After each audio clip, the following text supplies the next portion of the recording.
Olá, bem-vindo ao podcast GPS Jurídico. É um prazer ter vocês aqui novamente. Hoje para um bate-papo super bacana, mais um bate-papo super bacana. O tema hoje é direito do trabalho. E não podia ser outro tema que não fosse a jornada de trabalho. O título do nosso podcast de hoje é, vejam, Jornada 4.3. Risco ou revolução? Risco ou revolução? Essa PEC que está tramitando no Congresso Nacional para reduzir a jornada de trabalho. É um risco ou uma revolução para o nosso país? Para isso, convidei o meu amigo de longa data, conheço ele há muito tempo, e é professor do ProOrdem, juiz do trabalho, uma ótima pessoa, uma pessoa super bacana e humilde, e essa é a maior virtude dele. Lucas Falaschi, bem-vindo, prazer te receber aqui, um prazer mesmo, faz tempo que a gente está combinando isso, e o momento agora foi oportuno e deu certo. Bem-vindo. Olha, obrigado pelo convite. É uma honra poder sentar contigo. A gente que se conhece há tanto tempo, de repente se vê aqui, podendo falar sobre esse assunto, produzir um podcast como esse. Sim. Então, obrigado pelo convite, vai ser um prazer poder contribuir. E como você disse, no direito do trabalho, hoje é o tema do momento, tá? Então, vamos lá. Tem muita coisa para falar. Luquinha, como que é a jornada de trabalho hoje no Brasil? Porque a Constituição Federal diz que, artigo 7º, inciso 13, a duração do trabalho normal não pode superar 8 horas diárias e 44 semanais, podendo facultar compensação de horários, redução de jornada, por acordo ou convenção coletiva. Essa é a previsão constitucional hoje. Hoje. E como é que funciona essa jornada hoje? Então, na prática, Isso. a teoria é outra. Tá? Começa assim. Por quê? A Constituição, ela nos dá uma referência, nos dá um limite. 44 horas semanais, o que passar das 44 vai ser considerado como extra, ou aquilo que ultrapassar 8 horas diárias vai ser considerado como extra. Então, por exemplo, uma jornada de 4 dias de 10 horas, de 4 dias de 10 horas, ela é menor do que o módulo semanal, Sim. no entanto, gera hora extra por extrapolar o Às módulo diário. Então, a gente tem essas duas referências.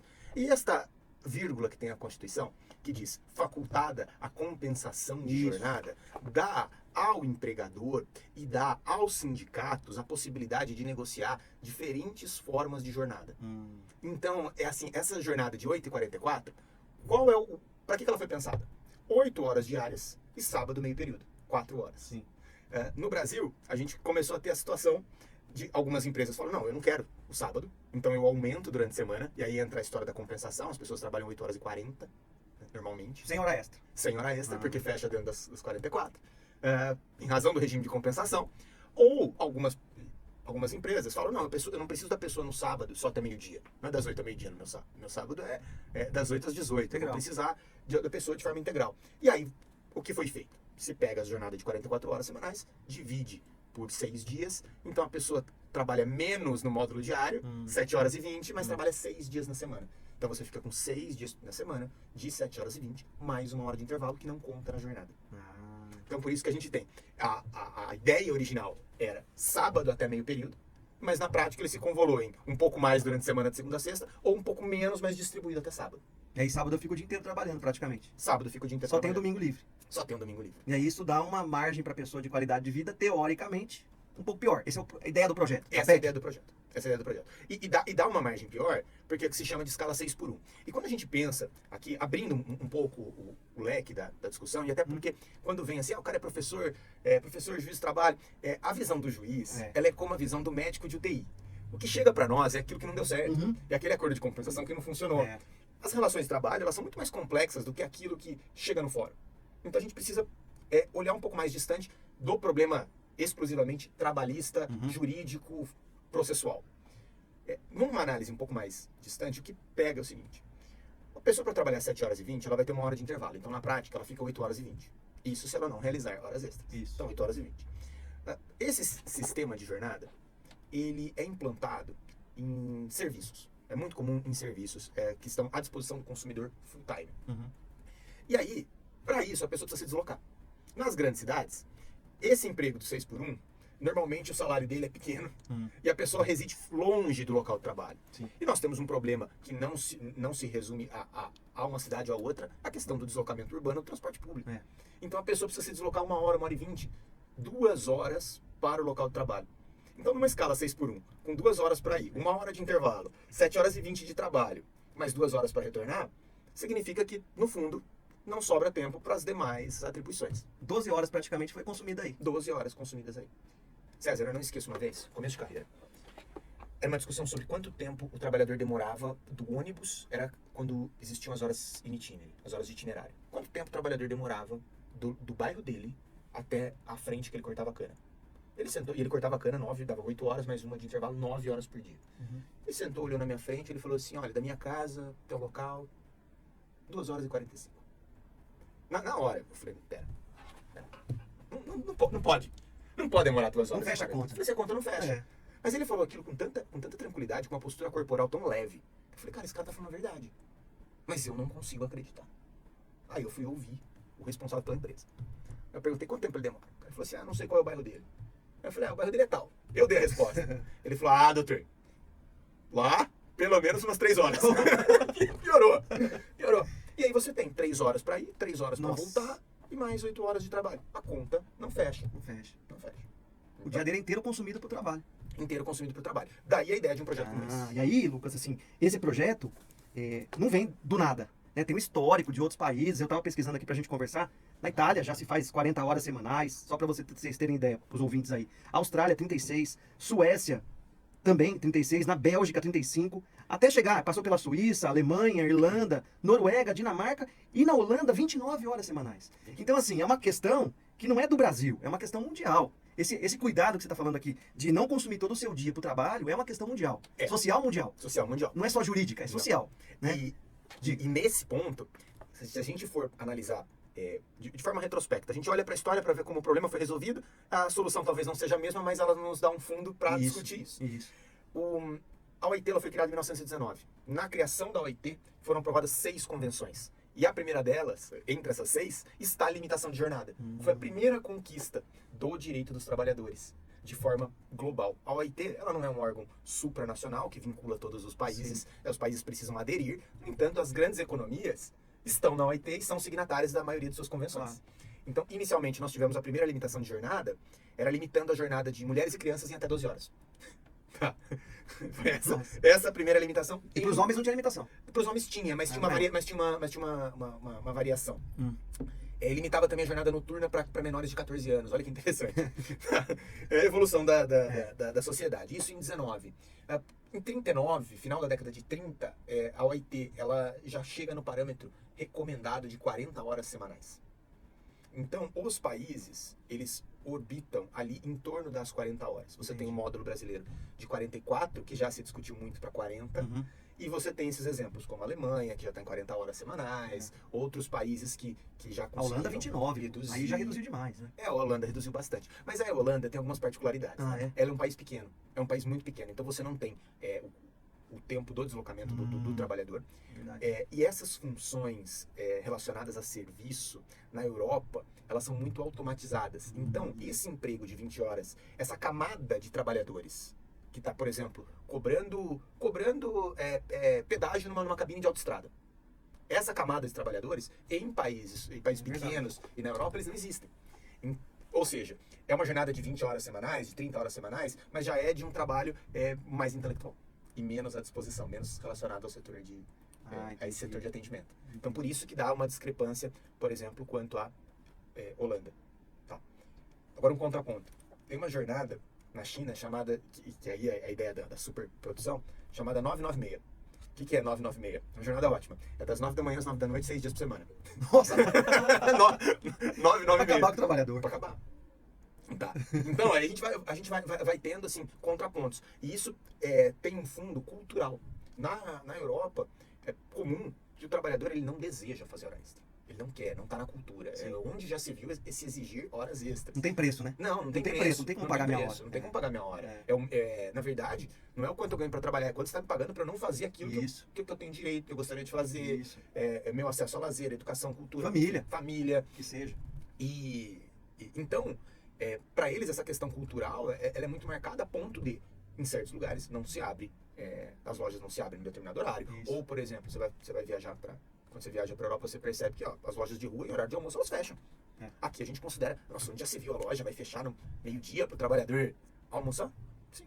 Eles têm um horário maior, né? Eles usam esse horário até para fazer esporte, fazer outras coisas ali no dia a dia. Exato. E voltam renovados ali no período da tarde. Por exemplo, a Espanha, é curiosa que ela tem a cultura da siesta. Isso. E as lojas fecham algumas às 16 horas. Isso. Algumas 16 horas. É um intervalo, pronto, você tá livre. É uma forma de você dar uma qualidade de vida sem que você prenda o trabalhador ali. Ele trabalha nos horários de pico e ao mesmo tempo ele tem a liberdade dele. É muito bom, né?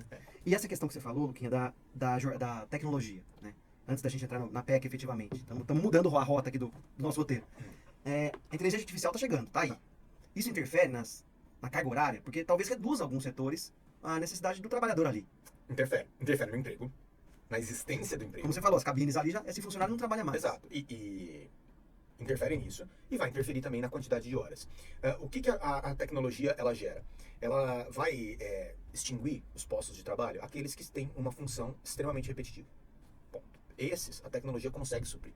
No entanto, até para se filtrar aquilo que a tecnologia produz e organizar isso dentro de uma cadeia produtiva, você vai precisar cada dia mais de um trabalhador qualificado.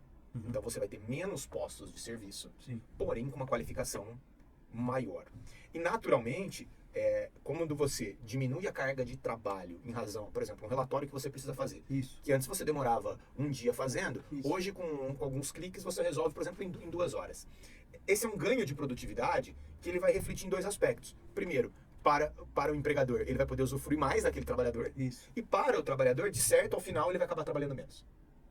Você acaba tendo mais possibilidade de Então, naturalmente, a jornada não vai precisar mais ser essa tão extensa, Não. de 8 horas por dia. Não. Porque a inteligência vai suprir a necessidade. a necessidade desse maior. Exato. Agora, Isso é fato. Isso é fato. Isso é fato. Não tem como mudar, a gente já tá vivendo isso. Não, o que comprova a tese é a questão do home office. Que hoje as pessoas foram para o home office e estão mais produtivas e algumas empresas. E aí são os exemplos dos países que já vêm adotando a semana de 4 dias. Por que eles estão. Para quais funções que eles adotam essas de 4 dias? Sobretudo para trabalhadores intelectuais, que conseguem fazer a produção de casa e conseguem entregar aquilo que é necessário dentro desses 4 dias. É muito mais vinculado à produção da pessoa. Sim. Sem que seja uma produção extremamente acelerada. Então, para alguns setores, essa redução de jornada já é fato. Já é fato. É uma decorrência automática Uhum. da tecnologia, do avanço tecnológico. E a gente também está diminuindo o nosso nível de controle de jornada, de um modo geral. Porque a gente precisa controlar a nossa jornada exatamente para poder ter o limite da extrapolação, poder ter as referências. Mas hoje você já tem, por exemplo, os gerentes não estão submetidos ao controle de jornada. Sim. Então esse é um cara que ele pode ter uma jornada extensa, como também se apropriando de uma tecnologia pode reduzir e ele usufrui disso. Você não tem mais o controle de jornada para o teletrabalhador quando trabalha sob produção. Então, se você deixar a pessoa em casa, não precisa controlar a jornada dela, Sim. se o trabalho dela foi por produção. Sim. As empresas que têm que têm menos de 20 empregados por estabelecimento, antes era 10, não tem necessidade de ter o cartão ponto. Pode ter, não é obrigatório ter. Então, no pouco a pouco, a gente já vem reduzindo até nosso nível de controle de jornada. O que sobra de principal é exatamente essa mão de obra que precisa estar à disposição do consumidor. Que aí é a pessoa que faz o 6 por 1. Que aí é, por exemplo, bares e restaurantes, lojista. E aí, nessa mão de obra é que tá o problema, né? Por quê? Porque ali tem exploração, um pouco de exploração. Tem pejotização, o cara te obriga a fazer um MEI para você prestar o serviço. É assim, né? Muito trabalho informal, o cara não tem registro, depois precisa de um benefício previdenciário e também não contribui para a Previdência. Ele fica desprotegido, tanto trabalhista quanto previdenciário. E aí, o que você pensa disso? Olha, que é a contramão do que a gente está falando, é outro lado, é outro ponto da outro ponto cadeia. Aqui, é outro ponto da cadeia. É assim, o direito do trabalho é curioso, esse foi um dos artigos que me marcaram na minha história. A gente escuta, direito do trabalho é coisa de comunista e tal. Gente, direito do trabalho ele só existe no mercado capitalista. E o mercado capitalista, ele trabalha na ideia de exploração de mão de obra. E tá tudo bem, tá tudo certo. E de tempos em tempos... sistema, né? É do sistema. E de tempos em tempos a gente precisa refletir até que ponto que nós vamos permitir esse nível de exploração. Essa invasão do direito. Essa invasão. É. Ponto. E aí, foi o exemplo que eu dei. 1919, limitação de 12 horas. Hoje, nossa, onde já se viu, né? Onde já se viu. Então a gente vem discutindo. De tempos em tempos a sociedade muda. A gente precisa refletir sobre isso. Eu estava... e aí, sobre essa questão do lojista e tal, é um ponto que você precisa ter o trabalhador ali à disposição do consumidor. Você não sabe quando o consumidor vai chegar. Nós temos uma cultura, e aí entra a referência. A gente pega pontos de países europeus, mas a gente está tendo uma cultura cada dia mais próxima da americanizada, que é do trabalho, e do serviço 100% à disposição. E ali tem essa questão, tem essa possibilidade aí de o trabalhador ele fica à disposição, e a gente tem essa questão da informalidade. Falar, exigir que abra um MEI e tal. Bom, primeiro ponto, como juiz do trabalho, a CLT ela não é uma escolha, ela é uma imposição do Estado. Então, não cabe ao empregador dizer assim, olha, aqui eu só contrato como MEI, e você abre o seu MEI, então, e você vem. Isso não está na possibilidade no direito dispositivo das partes. As partes não podem afastar a imperatividade da CLT. É isso que a gente está na aula. O que isso significa? Você pode ter um MEI. Estou prestando serviço com o MEI. Saiu. Quiser entrar na justiça para discutir, pode. E tem grande chance de ganhar, né? E tem grande chance de ganhar. É. Preenchidos os requisitos do vínculo de emprego, Isso. que é pessoa física, pessoalidade, subordinação, onerosidade e habitualidade. Uhum. E aí o artigo 9º da CLT permite que você afaste o contrato de MEI e reconheça o vínculo. Nesse cenário, quais são os problemas que a gente enfrenta? Primeiro, tem uma cultura que, não, da informalidade, que vale o que a gente combina e tal. E tem muito empregador que, e aí, como profissional do direito você sabe disso, que não consulta o advogado. Não consulta o advogado. E ele, meu contador sugeriu isso, ou fulano falou isso, eu vou economizar aqui. E ele faz um tipo de contratação que não tem respaldo na lei. Isso significa que, se questionado, ele vai perder. Ele tem uma grande chance de perder e ser condenado a pagar. Ou seja, o que ele fez não tem segurança e pode dar a ele depois uma conta muito maior. E nesse período, você tem um trabalhador que ele não está recolhendo para a Previdência, porque dificilmente a pessoa tem essa cabeça de voluntariamente recolher. E ele não está recolhendo, e se ele sofre um acidente, se ele tem uma contingência, nesse período ele está 2 vezes desprotegido. Isso. E o patrão dele também está desprotegido. Porque numa contingência, por exemplo, num acidente de trânsito, o trabalhador precisa ficar afastado 2 meses. Se ele é CLT, quem vai pagar isso é o INSS. Quem vai pagar isso é o INSS, o empregador precisa buscar uma pessoa para substituir. Se ele é MEI, o empregador provavelmente vai dizer assim, olha, o problema é seu. O problema é seu. Ele vai dizer, o problema é meu? É meu? Não, o problema não é meu. Vamos questionar isso daí. Porque na necessidade você vai buscar alternativas. E aí numa dessa ele consulta um advogado, o advogado fala, na verdade você não é MEI. Você é CLT. E a gente consegue reconhecer esse vínculo. Então essa cultura da informalidade é algo que eu vejo muito no meu dia a dia. E que me arrepia um pouco como pessoa, porque eu vejo gente honesta, trabalhadora. Não é fácil, e é bom que se diga isso.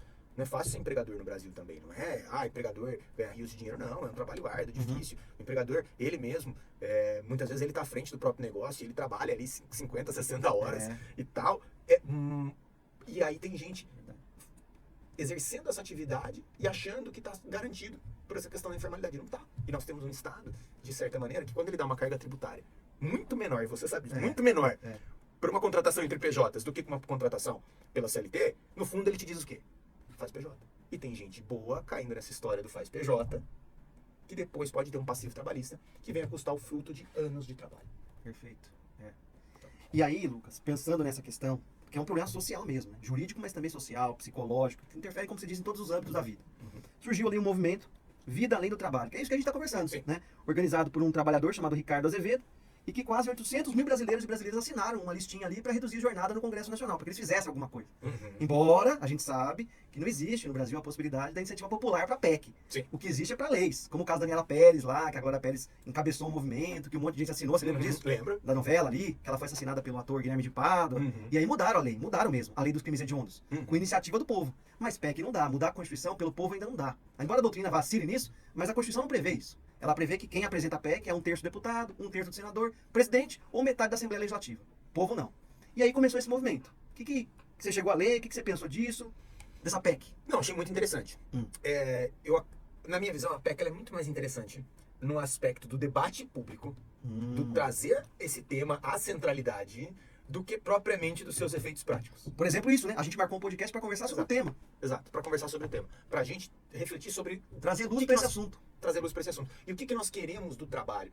A Constituição, ela tem no artigo 7º, inciso 4, um dispositivo que ela fala sobre o salário mínimo, que ele é interpretado muito sobre a ótica da questão econômica de como devem ser os reajustes. Ele diz assim, artigo 7º, caput, são assegurados aos trabalhadores os seguintes direitos, inciso 4, salário mínimo, vírgula, nacionalmente unificado, vírgula, que contemple, e aí ele coloca 9 necessidades vitais básicas de um trabalhador e de sua família. Entre eles, moradia, alimentação, vestuário, higiene, segurança. 9 necessidades vitais básicas. E a gente enxerga isso muito pela questão do salário mínimo nacionalmente unificado e tal. Esse dispositivo, ele me permite interpretar que o trabalho ele não é um fim em si mesmo, mas ele é um meio acessório da consecução de outros direitos fundamentais, de igual importância na Constituição. Perfeito. Ele precisa ser exercido de forma harmônica. Quando nós falamos de um trabalhador que demora 2 horas para comparecer, numa jornada 6x1, que ele não tem intervalo, ou que ele tem intervalo, que ele fica um pouco mais, a gente precisa refletir, olha, até que ponto que nós estamos cumprindo com a nossa promessa constitucional de harmonia de direitos fundamentais. E digo mais, o artigo 1º, inciso 3, fala que um dos fundamentos do Brasil é a dignidade da pessoa humana. A dignidade da pessoa humana. Que dignidade que tem um ser humano que gasta o tempo todo da vida do trabalho? Exato. Zero. Zero. E assim, para nós que somos professores, né? Como é que a pessoa estuda? Como uma pessoa numa situação como essa, por exemplo, olha, eu quero mudar de vida. Eu quero mudar de vida, eu quero buscar um diploma. Crescer um pouco na vida. Quero crescer um pouco. Tem gente que fala pra mim, Lucas, mas pô, diploma hoje não dá futuro e tal. Eu falo assim, gente, nós estamos numa sociedade cada dia mais competitiva. No Brasil, o salário, ele é muito para quem paga e muito pouco para quem recebe. E nesse ponto as duas partes precisam ter empatia, um recíproca, com o outro, né? Recíproca. E para o trabalhador numa situação como essa, ele fala, cara, meu sonho é fazer direito. Muitas vezes ele está trabalhando 6x1 para ganhar ali um salário X, ele fala, cara, eu prefiro fazer direito e trabalhar 5 dias na semana para ganhar o mesmo salário X. Numa pessoa como essa, que 2 horas para vir e tal. Em que momento que ele faz uma faculdade? Não faz. Não faz. Nem online ele consegue, porque não tem tempo. Nem online. Ah, mas aí tem sempre malandro. Não, mas online é só dar o play, Deixa ligado. Né? Deixa ligado, mas depois... Não adianta nada. Você tem um diploma oco. Você tem um diploma vazio.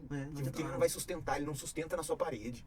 Então, quando a gente pensa... Isso quando a gente reflete sobre a centralidade de quanto que o trabalho deve ocupar na nossa vida, que é um momento importante, talvez a etapa profissional mais longa que nós temos, como ser humano, que vai dos 20, dos 16 aos 66, né? Dependendo da reforma da Previdência que vier. Né? É uma etapa muito longa, de 50 anos que você vai ter na sua vida, ela não pode matar outros direitos que você tem e outras aspirações que você tem.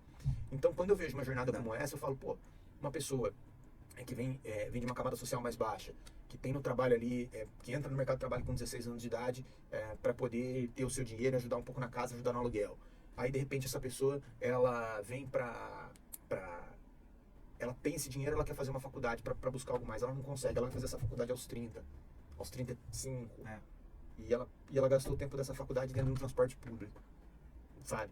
E você esteriliza o futuro dessa pessoa, não só dela, da família dela. E não só da família, do país, porque isso vai gerar consequências econômicas. Consequências econômicas, sempre.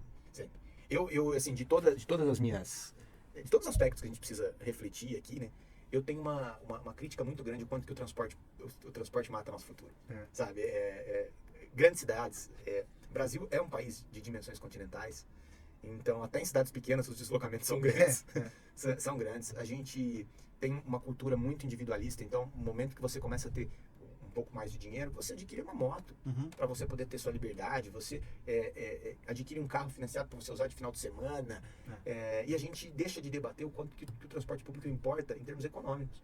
Uma pessoa que se desloca mais rápido, que tem um metrô à sua disposição, que chega logo, ela tem disponibilidade para estar presente em casa, ela pode trabalhar 6 dias na semana, talvez? Pode, porque ela vai chegar em 15 minutos, vai chegar em 20 minutos em casa. A caneta cai às 6h30, ela tá brincando com o filho. E isso, isso o transporte público mata hoje como uma coisa gerida. Interessante isso. Ela mata o futuro de muita gente. Da pessoa que não estuda, da pessoa que não vê o filho, do empregador que precisa que o empregado não quer fazer hora extra, porque se ele fizer hora extra, ele vai bater na casa dele 10 horas da noite. Então o Estado tem uma certa responsabilidade aí nesse fator, de dar um transporte público de qualidade para as pessoas. Tem. É um instrumento. Na Europa a gente vê, né, como a gente conversou da Europa, o transporte lá, o trem-bala. 15 minutos o cara chega num ponto no outro. Ou uma cidade com uma malha de metrô. Isso, de metrô extenso. Você sai de um canto e vai para outra, né? Tranquilo. E assim, a gente discute o quê? Quando você tem discussões sobre transporte público, você fala assim, olha, um ônibus leva o equivalente a 40 carros, então vamos diminuir. Aí a pessoa olha e fala, tá, mas é só expandir a via. Isso acaba não comunicando com diversos setores da sociedade. Mas para você poder ter um trabalhador mais à sua disposição, ele precisa ter uma qualidade de vida melhor. E essa qualidade de vida ela vai vir ou pelo salário, ou por outros instrumentos que deem a ele uma qualidade de vida maior. Um desses instrumentos é mais tempo livre. Como você pode ter mais tempo livre? Nós vamos tirar do empregador e jogar no transporte público? Não serve. A gente tem que tirar do transporte público, aumentar a qualificação desse trabalhador e, dali um tempo, tirar do empregador também essa disponibilidade. Então, daí, voltando para nossa PEC. Eu entendi. O objetivo, eu acho que essa PEC... Ela quer tempo livre, né? Ela quer tempo Só que em livre. vez de tirar do Estado, apontar o dedo pro Estado e falar, olha, o transporte público tá ruim, vamos jogar pro empregador esse BO. Ele joga pro empregador. E eu acho importante a gente analisar isso sobre a ótica do empregador, porque a gente tem uma cultura patrimonialista que o empregador ele se sente, em algumas situações, no direito de exigir, onde já se viu não querer fazer hora extra, onde já se viu na minha empresa a jornada é essa e eu não respeito mais nada. Isso. Então a gente precisa discutir isso do prisma do empregador para não validar esse tipo de comportamento, porque ele já não tem respaldo na lei, mas não validar isso do ponto de vista do debate público. Isso. Tá? Mas a gente também precisa refletir, olha, nós temos uma camada que trabalha, que dá duro, que vive com um salário muito próximo ao mínimo e que quer mais tempo livre. E nós precisamos dar a essas pessoas mais tempo livre, seja eles através de uma questão de transporte, de uma redução de carga, e mais do que isso. Depois que você der tempo livre para essa pessoa, ela vai fazer o quê? Nós vamos precisar também refletir sobre as hipóteses de lazer. Eu estava vendo algumas críticas ao projeto, à proposta, que diziam que se a pessoa tiver tempo livre no Brasil, ela vai arrumar um outro emprego. Mas aí é problema dela, né? Então, isso é curioso, né? Isso é muito curioso. Muito. Por quê? O problema dessa questão, quando a gente discute a lei trabalhista, é que, no fundo, ela tem um componente econômico. E a gente tem hoje as discussões sobre análise econômica do direito, são ferramentas à disposição da interpretação jurídica. Eu como juiz, eu não acho que o direito ele não pode ser divorciado das outras áreas, mas as outras áreas também não podem querer pautar o direito como elas querem. Tá? A gente precisa entrar num... A gente tem nosso espaço também. A gente também tem nosso espaço. E o nosso espaço, muitas vezes, é discutir isso de forma pública, até para a economia encontrar seus meios de sustentar isso. Ok. Hoje, no Brasil, qual é o problema? O brasileiro tem um direito, aquela que a gente vê nos debates, é até bom eu poder falar isso em ano não eleitoral, que me facilita. Qual é o problema? O problema é que hoje no Brasil é muito caro viver. É muito caro viver. A gente dá o exemplo da Europa, mas um trabalhador na Europa com um salário, abre aspas, mínimo... A média lá é $3.000. Estava pesquisando aqui pra gente conversar. Pronto. Com um salário médio desse, a pessoa tem acesso a tudo. Aqui no Brasil, se a pessoa tiver um salário mínimo ali, ela não tem acesso a quase nada. Verdade. Tendo ela e uma família, então... Aí ela não tem qualificação. Ela vai arrumar um outro emprego nas horas vagas que vai ser do mesmo nível. Legal. Então ela vai passar a ter 2 salários mínimos. O que também não lhe dá... o salário, ele não compra quase nada. Esse é o ponto. O salário, não dá o mínimo existencial que a gente chama. César, o lua de mel estava na Itália. Fui para um hotel, e o hotel ele tinha um bar aberto ao público. Um bar muito legal. E toda vez que eu podia descer ali, tomava um negócio. E eu fiquei ali 4 dias. Nos 3 primeiros dias, um cara me atendeu. No 4º dia, eu cheguei ali e o cara estava sentado na mesa com a namorada. Sentado na mesa com a namorada, consumindo no bar em Roma que ele trabalha. Que ele trabalha. E eu te pergunto, você vê isso aqui no Brasil? Nunca vi. Não, porque nós temos uma sociedade cada dia mais desigual. O trabalhador, o garçom de um grande bar, assim, de referência numa grande cidade, o salário que ele tem não dá para ele consumir o que se vende naquele bar. É verdade. Simplesmente não consome. Então, tem um fundo econômico nisso tudo. Que o nosso dinheiro, ele não rende, ele não dá. Então, a pessoa tendo tempo livre, ela arruma um outro emprego. Eu tenho um amigo vigilante que ele trabalhava 12 por 36. E a 12 por 36 tem uma discussão, 12 horas de serviço e tal. O trabalhador que faz 12 por 36, ele trabalha dia sim, dia não. No dia não, muitas vezes é dia sim e outro emprego. Então, ele intercala. Ele intercala. Então, sim, num trabalho ou não no outro. E aí você tem ele puxando uma jornada de 12 horas todos os dias da semana. E eu conheci um que ele trabalhava 12 horas, das 6 da manhã às 18. Aí ele saía 10 minutos antes. Aí ele chegava às 18h10 no outro emprego, ele virava às 24. Entendeu? Ele saía às 6 da manhã, parava às 18. Acaba com a saúde. Beleza, aí depois ele entrava às 18, ia até 6 da manhã, aí no outro dia ele voltava, descansava. Aí no outro dia ele pegava depois de 18 horas e tal. Acabava com a saúde do cara. Acaba com a vida. Acaba com a vida do cara. Então, e a gente não tem essa limitação de jornada do ponto de vista do trabalhador. Seria interessante pensar nisso também, né? Seria. Mas isso, eu acho que a resposta para isso, ela é muito mais econômica. Porque se o trabalhador conseguir, trabalhando 8 horas, ter um salário que ele consiga fazer o que ele deseja, ele não vai trabalhar 10. Que pelo menos cumpra o que você falou, que é o mínimo da Constituição lá. Exato. Que pelo menos isso. Exato. Então aí é o ponto, que não é que a gente tem direito demais, é que o salário é pouco. O salário não compra quase nada. É o que a gente vê no caso dos trabalhadores de aplicativo. Inicialmente, as grandes plataformas não tinha limitação de tempo de login. Aí se brigou, porque a grande plataforma estava explorando o sujeito 18, 17 horas por dia, conectado full time. Aí a gente colocou algumas limitações, teve esse debate, as próprias plataformas falando, não, pera lá, vamos dar uma segurada e tal. Só que ele conecta em outro. Ele trabalha full time. Ele trabalha full time. Mas por que ele faz isso? Ele faz isso porque precisa. Porque o salário não dá, porque não sustenta, porque o dinheiro... Então reduzir a jornada pode implicar nisso. Em que sentido? No sentido do cara trabalhar menos, a jornada tá menor, ele vai procurar outro. Ele vai procurar outro. E aí a questão é de fundo econômico. Entendi. É a questão de fundo econômico. É um salário que compra pouco dinheiro. Um salário que compra pouca coisa.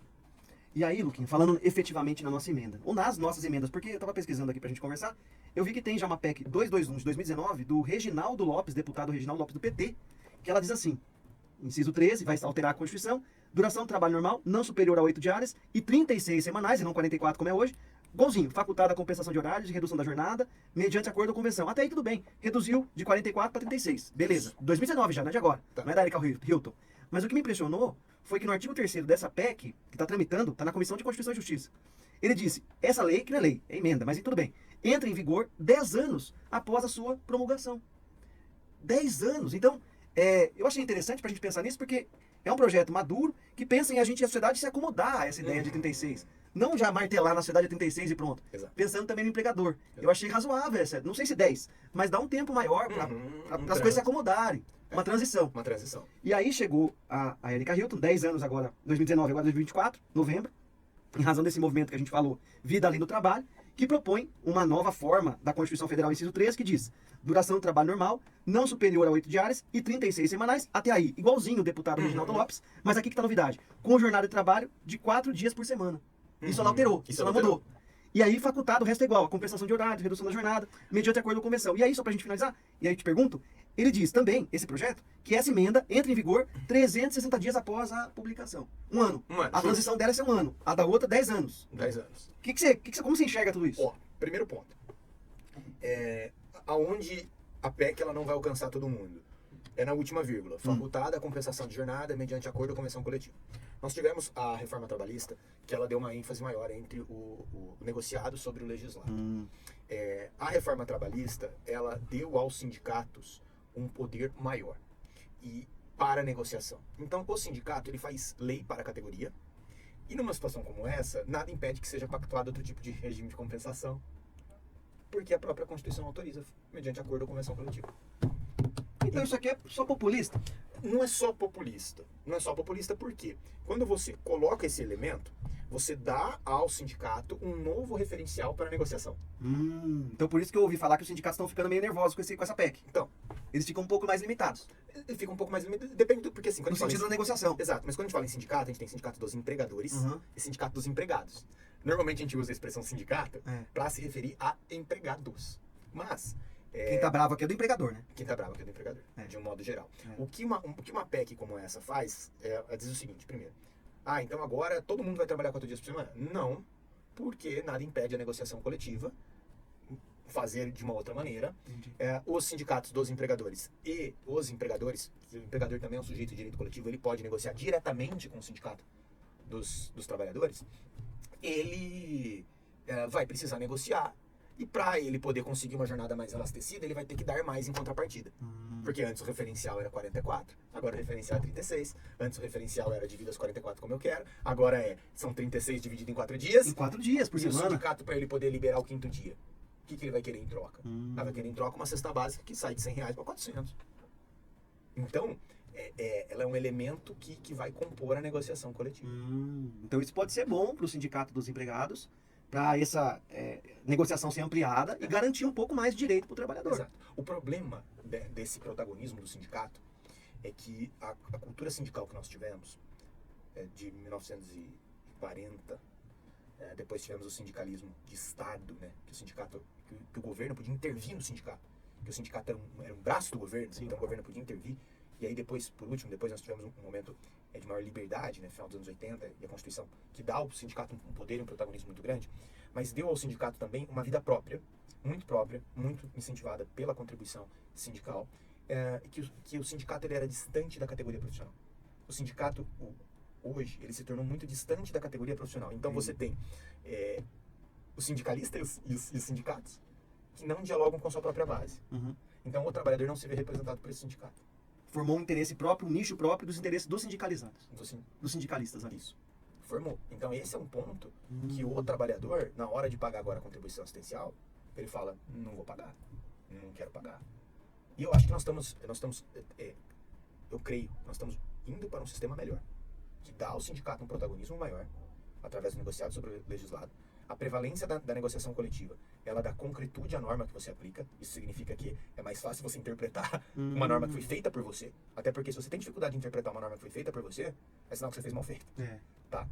E com a contribuição assistencial, que o trabalhador paga mediante a contrapartida que ele recebe na negociação coletiva, obriga que os sindicatos façam uma negociação coletiva maior, melhor, para que o trabalhador tenha interesse em custear.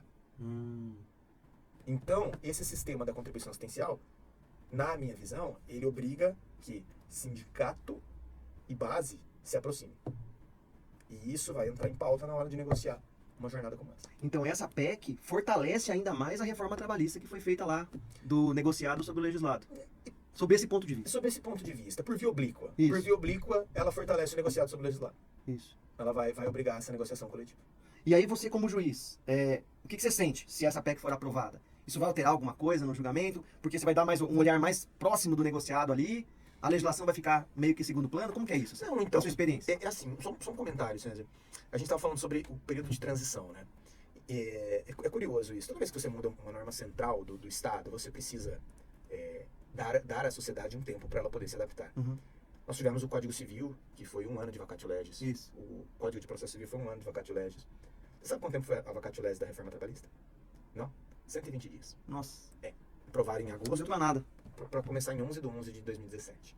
Tá? Não esperaram nem a ideia de, começa a partir de... Um ano, pelo menos. Não, ou 1/1 de 2018, por exemplo. É. Pá, não, é 11/11 de 2017. Tem a marca ali clara. Em matéria trabalhista, e o trabalho como contrato de trato sucessivo, você precisa de uma aprovação, você precisa ter um vacatio que tradicionalmente não é muito extenso. Uhum. Então a ideia de 1 ano, 2 anos, eu acho muito razoável. Uhum. Do ponto de vista do julgamento, olha, a minha posição, ela qual é o papel do juiz? Ele não é ser boca da lei, mas sim interpretar a lei à luz dos demais direitos fundamentais, e de acordo com a nossa Constituição, e até mesmo com as normas internacionais. Lembrando que o Brasil é signatário da OIT, é membro nato, aderiu a todas as convenções fundamentais, com exceção da Convenção 87, que é a de pluralismo sindical, só. No julgamento, o que a gente vai analisar? A norma coletiva. O texto da norma coletiva e ver se há essa contrapartida entre o que foi negociado e o que se está dando em troca. Uhum. Não acredito que muda o procedimento do magistrado ao julgar, Entendi. mas muda o referencial que ele vai utilizar. Entendi. Tá. É isso. Perfeito. E assim, Lucas, eu vi que esse projeto da Erika Hilton nem foi ainda apresentado, né? O que ela está querendo? Ela está querendo, pelo que eu vi hoje, 308 assinaturas para apresentar. Não precisa. Não, bastava já podia 171, já Exato. podia. Porque a iniciativa é 1/3. Uhum. Por que será que ela quer 308? O pessoal na internet, o pessoal que está ouvindo, a gente talvez não entenda por quê. E a lógica disso é que 308 é o número para aprovar essa emenda no Congresso Nacional de Deputados. Isso. Ele vai passar em 2 turnos, 3/5, 2 turnos na Câmara, 2 turnos no Senado, 3/5 em cada uma. E 3/5 na Câmara é 308. Então ela já quer garantir na apresentação que esse projeto vai ser aprovado. Essa é a estratégia. Uhum. Que muita gente talvez que esteja ouvindo não entenda por quê. Por que ela não está apresentando esse Exato. negócio? Já era para ter apresentado. Já. Mas o motivo é esse. Ela quer ter mais força no projeto, garantindo que ele vai ser aprovado. Então, existe a possibilidade mesmo. E assim, o deputado que assina, ele não está vinculado. Não está vinculado. Ele pode não- assinar a iniciativa. Ele não está vinculado. Mas é uma forma dela sentir o quórum. É uma forma dela sentir o capital político que ela Isso. tem e que o projeto terá Isso. se apresentado. Então é uma estratégia É diferente, né? bem elaborada. Bem elaborada. Bem elaborada. E o pessoal na internet que vê, talvez muitos deles não entendam, né, Lucas, isso, né? Não. O que ela está esperando? O que tem na cabeça, né? É isso. É uma coisa mais... dá mais força para isso. Então, E o debate público é importante.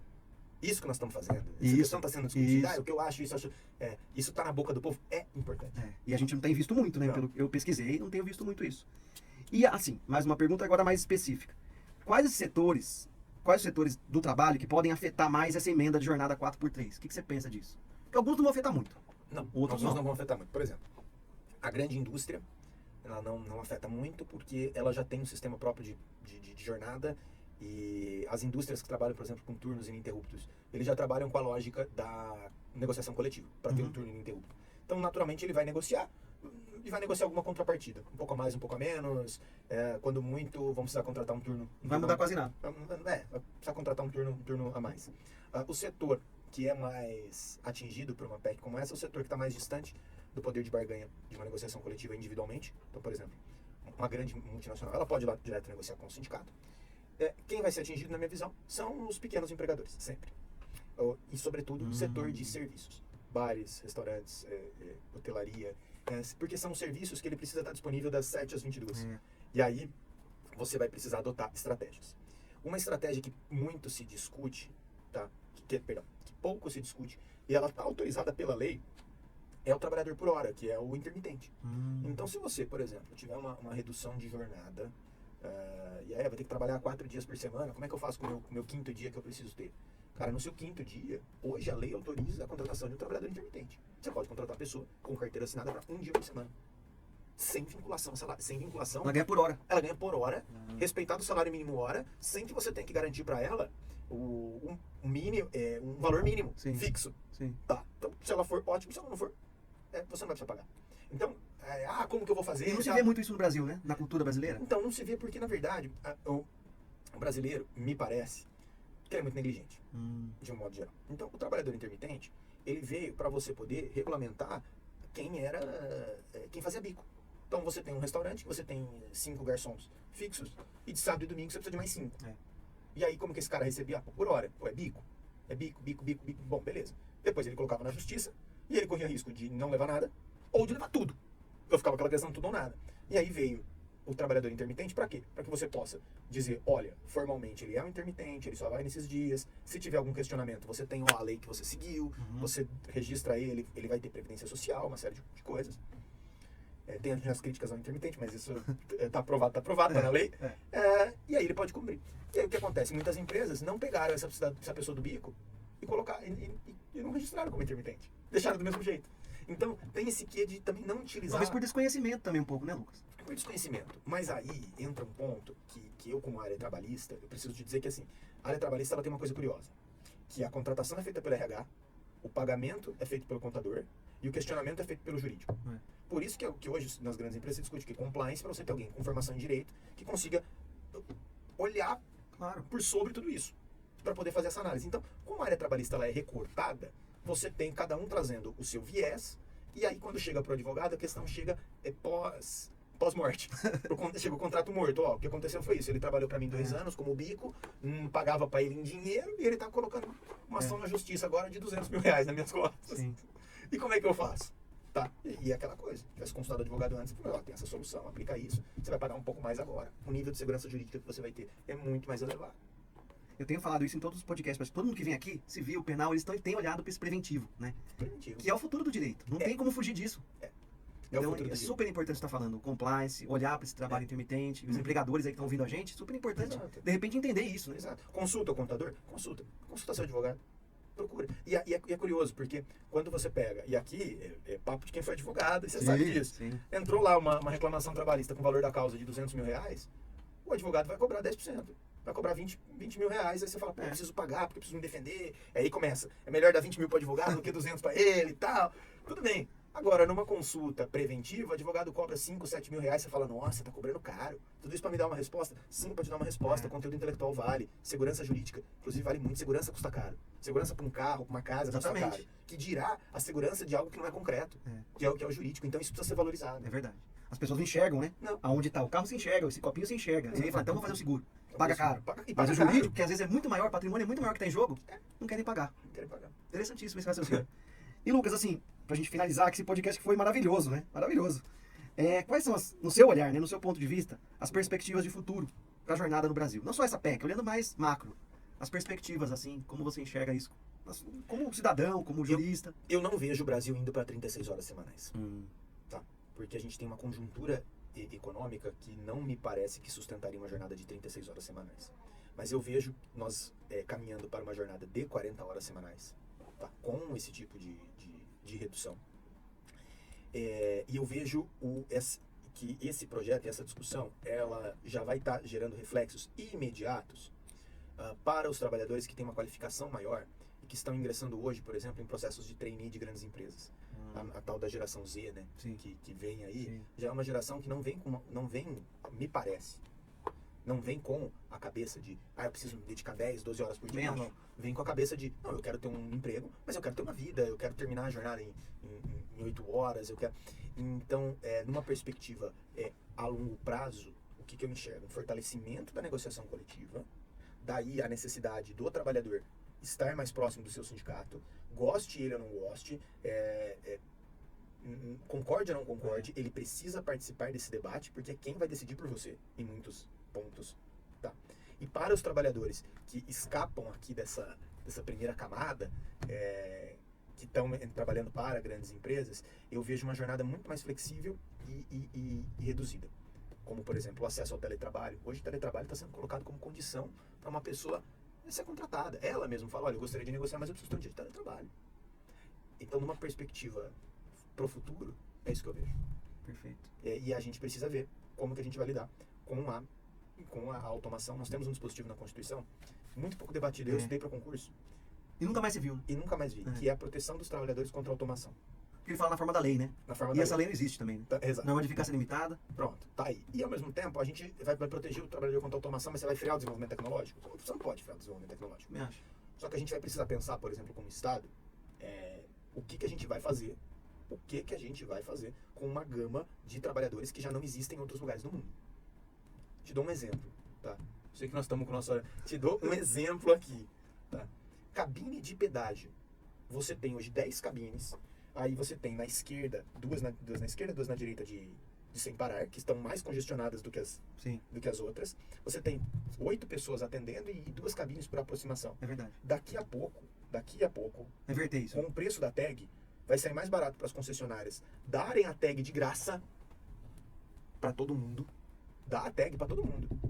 Pronto, um sistema de cartão de crédito pré-pago. Você dá a tag para todo mundo e você não tem uma pessoa trabalhando na cabine de pedágio. E o que nós vamos fazer com essa mão de obra? Como que nós vamos qualificar essa mão de obra? Que tipo de emprego a gente vai colocar essa pessoa? Porque nós não vamos poder deixar a margem da economia. Porque uma pessoa completamente à margem, ela vai para subemprego, aí você tem que isso, outros problemas ali. Outros problemas. Então, esse é um ponto que a gente vai precisar debater como Estado. A tecnologia está vindo e vai desempregar muita gente. Tem muita coisa para ser discutida ainda, né, Lucas? Então tem muito podcast para você voltar aqui pra gente conversar muito ainda. Eu queria te agradecer muito. Obrigado. Foi um sucesso, adorei conversar com você aqui, uma conversa leve, descontraída, muito conhecimento, né? Como eu falei no começo, você é um cara humilde, mas você tem muito para oferecer. Obrigado. Bondade sua, Cezinha. Olha, de coração, obrigado pelo convite, pela oportunidade, como professor, e também aqui como magistrado. É um tema que o direito do trabalho, ele se resume a quanto você vai trabalhar e quanto você vai ganhar. No fundo. Foge muito disso. No fundo, exato. E ele é um contrato tão específico, que ele ganhou vida do direito civil e virou um ramo autônomo, com uma justiça autônoma, com um pensamento próprio, com uma discussão profunda. O direito do trabalho não vai deixar de existir, o mercado do trabalho não vai deixar de existir. O que ele vai é se amoldar. Isso. E como magistrado e como professor, o que eu espero é estar contribuindo para o nosso país, para a gente poder levar isso para um caminho melhor. E iniciativas como essa, no micro, que conversam com o empresário da padaria, que na hora que ele está treinando ele vai escutar um podcast, que ele vai falar, pô, o cara falou de intermitente. Iniciativas como essa, e hoje uma sociedade hiperconectada permite, projetos como esse permitem que as pessoas reflitam e lancem luzes sobre pontos que podem estar ali no opaco, no vazio, e que isso vai resolver. Então, de coração, cara, obrigado pela oportunidade de contribuir. Obrigado, Luquinha. Pessoal, obrigado, espero que tenham adorado, eu adorei, e espero vocês no próximo podcast. Um abraço a todos.